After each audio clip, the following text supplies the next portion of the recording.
আসসালামু আলাইকুম, আমি রাসেল আহমেদ।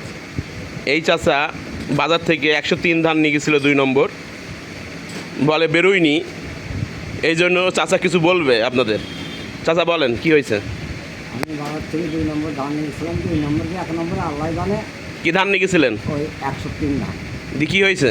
সেই বীজ চারা ভিজিয়ে রেখেছে 24 ঘন্টা আগে। 1 ঘন্টা রোদে দিয়েছিলাম, রোদে দিয়ে ঠান্ডা করে 24 ঘন্টা ভিজেছিলাম। ভিজানোর পর তুলে 24 ঘন্টার বেশিও রেখে দিয়ে হয়নি। 24 ঘন্টা পর বাড়ি নিয়ে এসেছিলাম। বাড়ি চারা বেড়ায়নি, মানে ফুটেনি। দিয়ে আমার কাটতে যাচ্ছে, মাছতে কে কাটতে যাচ্ছে? দোকানদার। কেন? ওই বেড়ায় হারাম দাদা তো মাছবো কাটবো এটা বলেছেন। হ্যাঁ। তা আমি যে আপনাকে মানা করলাম যে 103 ধান সরকারি ধান নেই, আপনি বা যদি পাওয়া যায় দেবো, সহ্য করলেন না কেন? আমি বাপ চাষি মানুষ নাম হয়ে যাবে এই দিন আগামী। আমি কোনোদিন খারাপ দিছি আপনাদের? আমার বাপ আর আমি? না। আপনি বহু পুরাতন কাস্টমার না আপনার? বহু কত কাস্টমার। তাহলে আপনার কোনোদিন খারাপ দিছি না। তাহলে আপনি আমার কথা শুনলেন না। বললাম যদি বিএডিসির 103 ধান পাই তাইলে দেবো। তাহলে প্যাকেট নিলেন 2 কেজির না 10 কেজির বস্তা? ওই 10 কেজি বস্তা ভেঙে দিয়েছিল।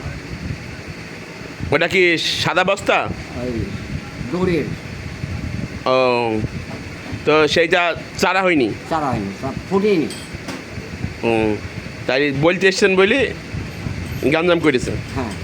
ঠিক আছে, এটা আপনার, এটা রেখে দিলাম আপনার, আমি দেখাবো সবাইকে। আর এবার থেকে কোনো কিছু নিতে আসলে আমাকে বলবেন। আপনি তো আমার পুরাতন কাস্টমার, সবসময় আমার সাথে মাল নেন। খারাপ দিছি বলেন? কোনোদিন খারাপ দিছি? হ্যাঁ, এই বলে না, আমি বলি আপনাকে তো আমি এবারও দিলাম না, যে বললাম বিএডিসিতে যদি থাকে আপনাকে দেবো। তো ঠিক আছে, ভালো থাকেন।